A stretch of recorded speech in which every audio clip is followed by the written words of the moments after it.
ya. Kita doakan semoga Gibran cepat sehat dan bisa belajar kembali bersama kita ya.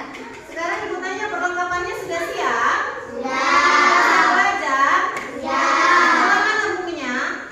Ada. Rehan, mana bukunya? Ada Han? Ada. Michael, ada bukunya? Oke, ya. Karena ini masih dalam suasana Agustusan, maka kita sama-sama menyanyikan lagu 17 Agustus dulu. Sebagai apa? Sebagai rasa nasionalisme kita kepada negara. Ya, ayo. Sekarang lihat ke depan, kita nyanyi lagu Hari Merdeka.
Coding dan kecerdasan artifisial. Ya, jadi ini adalah salah satu mata pelajaran baru yang harus kita kembangkan di sekolah kita. Minggu lalu, Ibu sudah menjelaskan dengan kalian apa itu coding dan kecerdasan artifisial. Ada yang masih ingat apa itu coding? Proses penggabungan keinginan manusia yang dapat dipahami oleh komputer. Iya, jadi proses penggabungan keinginan manusia ya dengan proses komputer itu namanya coding. Ya, kemudian kecerdasan artifisial. Apa itu kecerdasan artifisial? Sudah dijelaskan. Ya, Cabang ilmu komputer yang melaksanakan tugas melalui kecerdasan manusia. iya. Jadi komputer itu alat yang cerdas, tapi tidak secerdas manusia. Ya, komputer itu kecerdasannya berasal dari manusia. Jadi komputer itu menyimpan apa yang sudah kita simpan. Jadi bukan karena oh pintar, saya bisa bertanya dengan Google. Ternyata tidak. Manusia dulu yang memasukkan data-data di dalam Google, baru Google ketika manusia lain bertanya dia memberikan jawaban. Ya, jadi komputer itu pintar karena manusia. Ya, jadi mata pelajaran coding dan kecerdasan artifisial ini menggabungkan antara ilmu komputer dengan ilmu kecerdasan manusia. Ya, jadi kalau misalnya diomongin komputer itu lebih pintar dari manusia, tentu tidak. Karena komputer itu pintar karena kecerdasan dari manusia. Ya. Oke, tujuan pembelajaran kita hari ini yaitu kalian mampu komputasional. Apa itu berpikir komputasional? Kalian perhatikan, Ibu tayangkan videonya.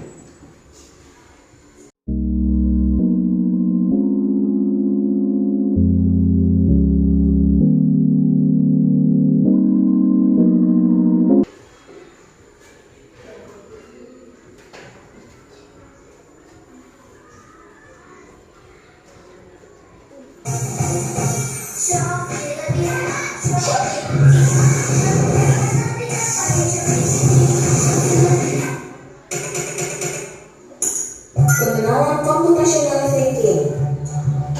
Hai teman kece, coba tebak apa artinya computational thinking atau berpikir komputasional? Adakah yang bermata jeli dan melihat kata komputasional di sini? Jadi mungkin ada hubungannya dengan komputer ya? Iya, betul sekali. Jempol buat kamu yang sudah menebak dengan benar. Berpikir komputasional adalah proses berpikir untuk menyelesaikan masalah dengan efektif dan efisien. Dalam ilmu komputer, proses berpikir ini dilakukan sebelum mulai menulis coding atau pemrograman. Jika sudah direncanakan dengan baik, maka coding yang ditulis akan sesuai dengan kebutuhan dan dapat diselesaikan dengan cepat dan tepat.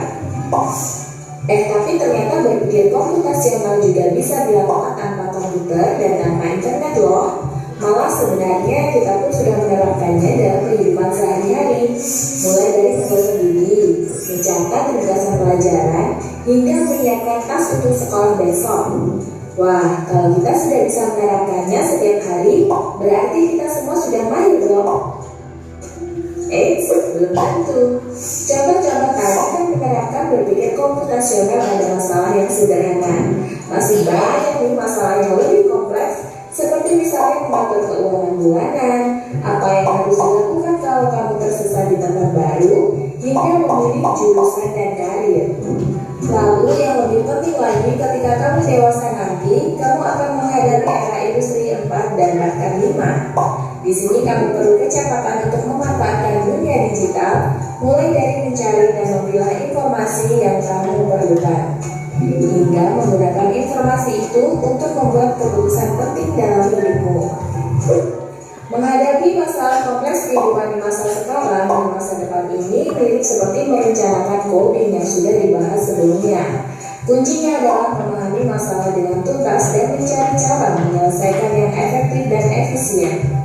Nah, kalau begitu, bagaimana agar kita bisa berpikir komputasional? Sekarang kita bahas ya 4 landasan dari berpikir komputasional. Yang pertama, dekomposisi. Dekomposisi artinya membagi masalah kompleks ke bagian yang lebih kecil agar mudah diselesaikan. Misalnya, kamu ditunjuk jadi ketua panitia lomba 17-an. Maka, untuk memudahkan pelaksanaan, kamu bisa menunjuk panitia bagian acara, konsumsi, publikasi, keamanan, dan lainnya. Yang kedua, pengenalan pola. Artinya mencari kesamaan dan pola di antara bagian-bagian masalah kompleks yang sudah dipecah. Misalnya, kamu hendak melipat dan menyimpan jemuran di rumah, maka kamu perlu bisa mengenali jemuran milik ayah, ibu, kamu, adik, dan milik bersama seperti spray, handuk, dan lainnya. Ini karena jemuran-jemuran itu perlu disimpan di tempat yang berbeda. Yang ketiga, abstraksi. Artinya fokus pada informasi yang penting saja, mengabaikan detail yang tidak diperlukan. Misalnya, kamu hendak menceritakan pengalamanmu berwisata ke luar kota. Tadinya kamu mengalami banyak hal dari mulai berangkat di bus, berfoto bersama, makan di restoran, menginap di hotel, hingga perjalanan pulang. Tapi nggak mungkin kan kamu ceritakan semua kejadian dengan detail pada teman-temanmu. Pasti mereka bosan kalau kelamaan. Jadi kamu harus pilih beberapa kejadian yang menarik saja untuk diceritakan pada teman. Yang terakhir, algoritma. Artinya membuat langkah-langkah penyelesaian atau membuat aturan yang diikuti untuk menyelesaikan masalah. Misalnya, kamu diberi daftar belanja di supermarket oleh ibu. Ada minyak goreng, telur, roti, sayur, dan kopi. Lalu kamu harus buru-buru karena ibu sudah mau memasak dengan minyak goreng itu. Nah, kalau seperti ini, satu cara yang efisien misalnya mulai dengan mengambil barang yang paling dekat dari pintu masuk berlangsung hingga terakhir yang paling dekat dengan Mesir.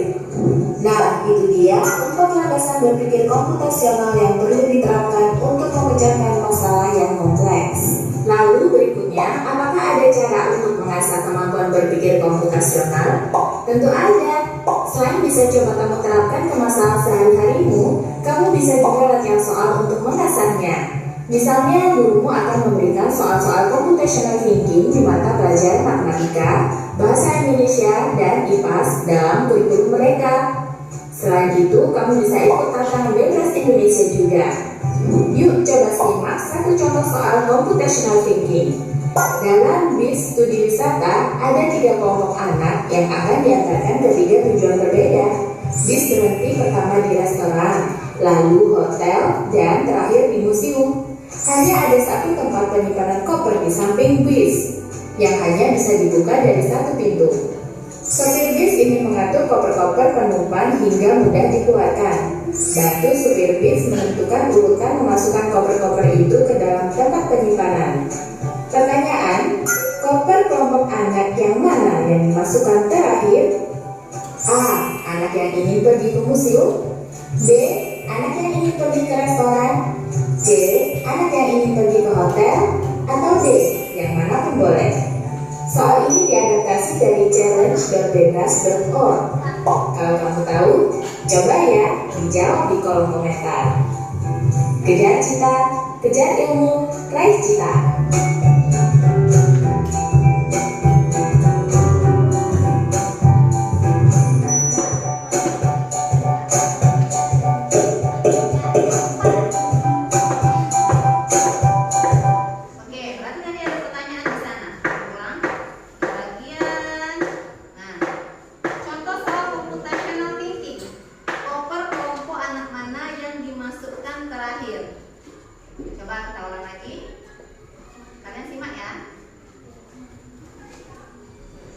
Kelompok anak yang mana yang menyimpan hingga mudah dikeluarkan. Bantu Nah, lihat di sana.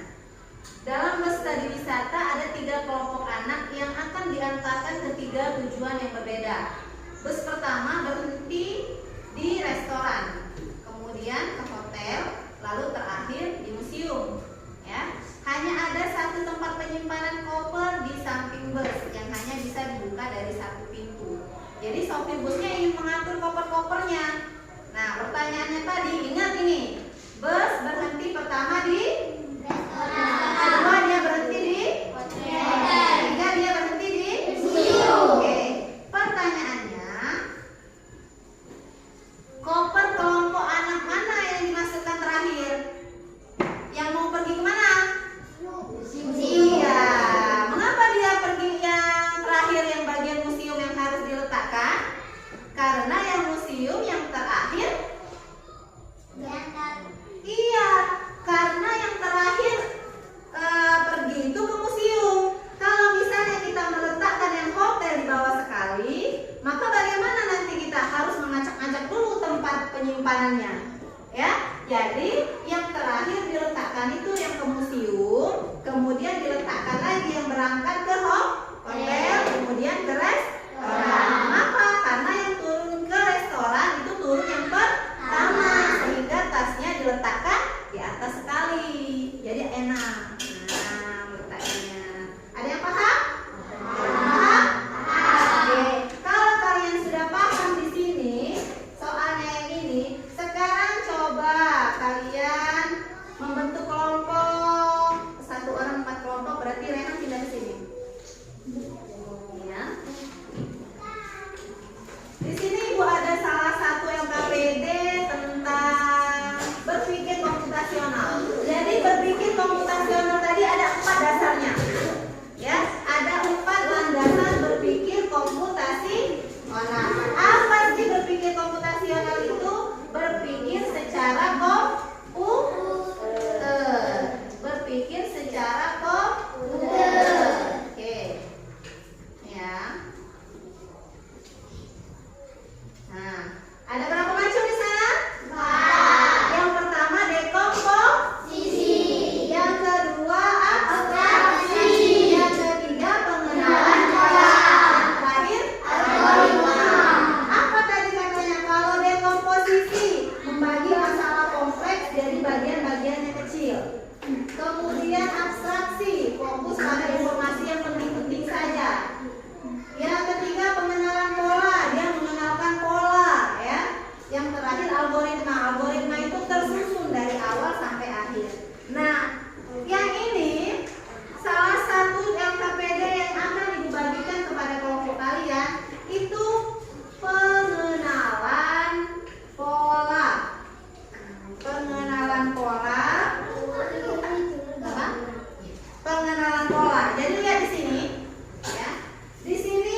Jadi kalau misalnya ini soalnya ada di belakang, ini soalnya.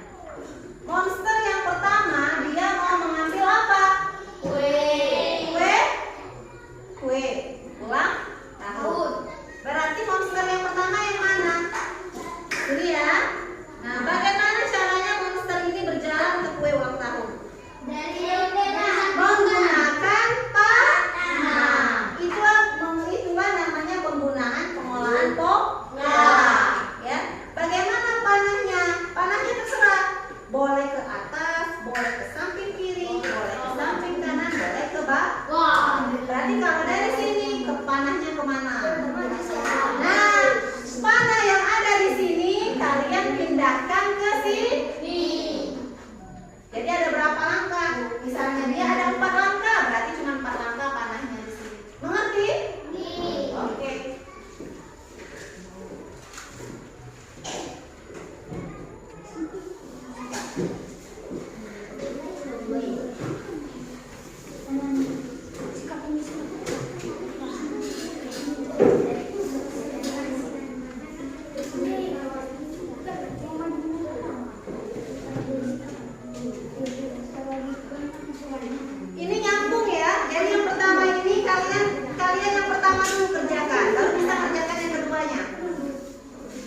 Pegang ini, pegang.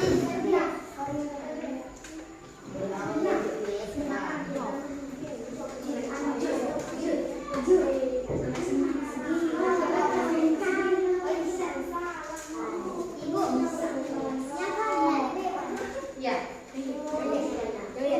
Dua sepatunya di bawah, berdua ya, ke depannya berdua. Ya. Ya, boleh.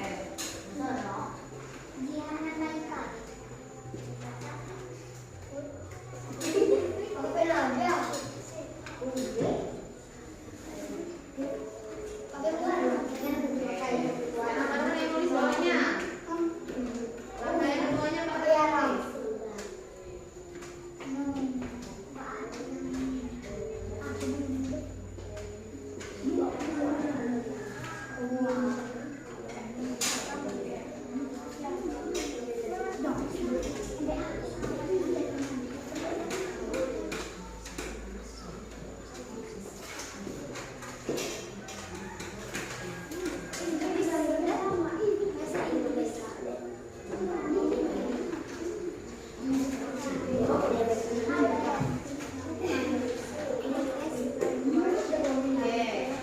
Bagaimana benar?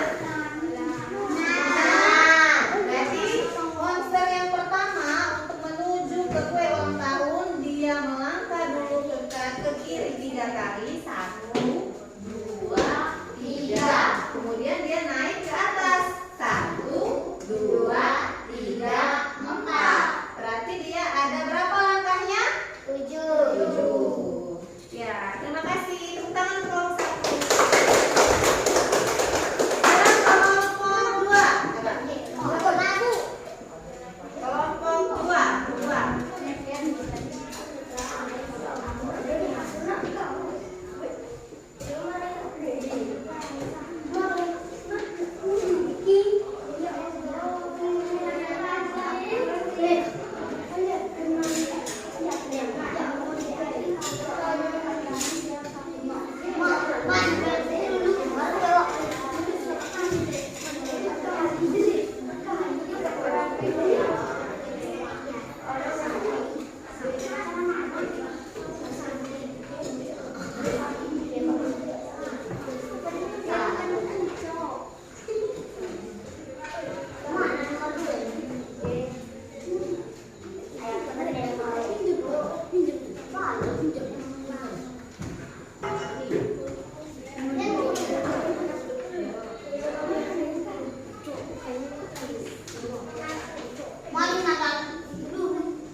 Iya, selanjutnya.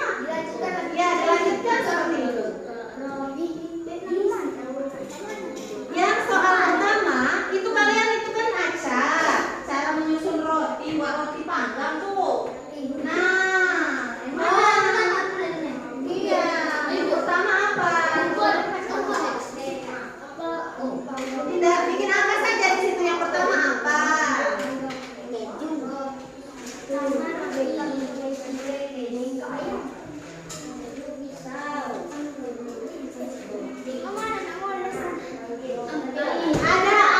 Ada di atasnya ada lempangnya kan? Ada gambarnya kan? Di atas sudah ada petunjuknya. Nah, di atas sudah ada petunjuknya. Ada icon petunjuknya di atas.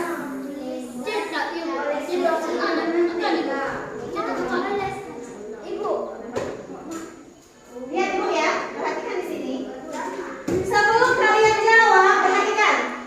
Sebelum kalian jawab, sudah ada ikonnya di atas, gambarnya.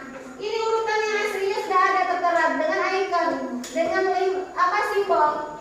Jadi kalian tinggal mencari saja. Ini yang pertama, icon simbolnya simbol roti. Berarti kalian cari tulisannya yang ada roti. Nah, nomor 1 ambil 2 lembar roti. Icon kedua apa? Lihat di sana. Nah, dicari lagi di bawahnya. Lihat lagi. Urutan yang keberapa? Iris tomat dengan pisau.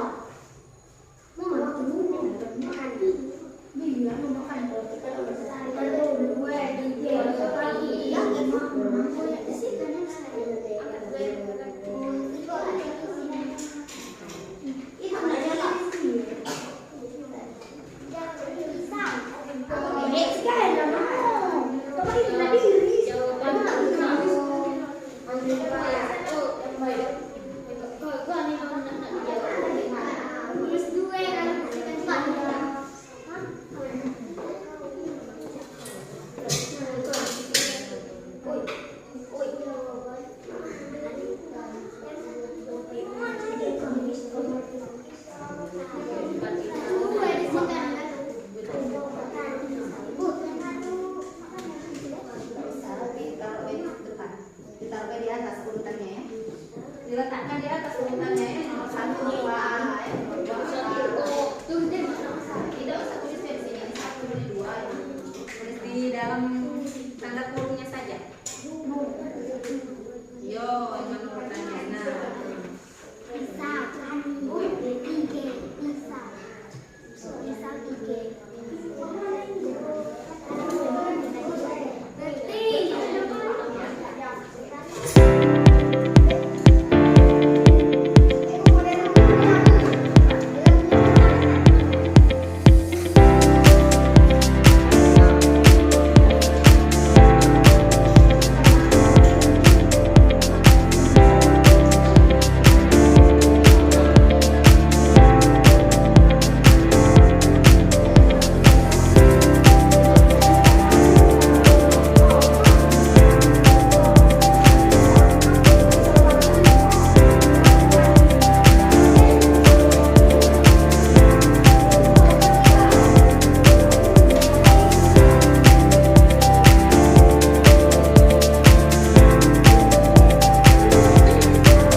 ini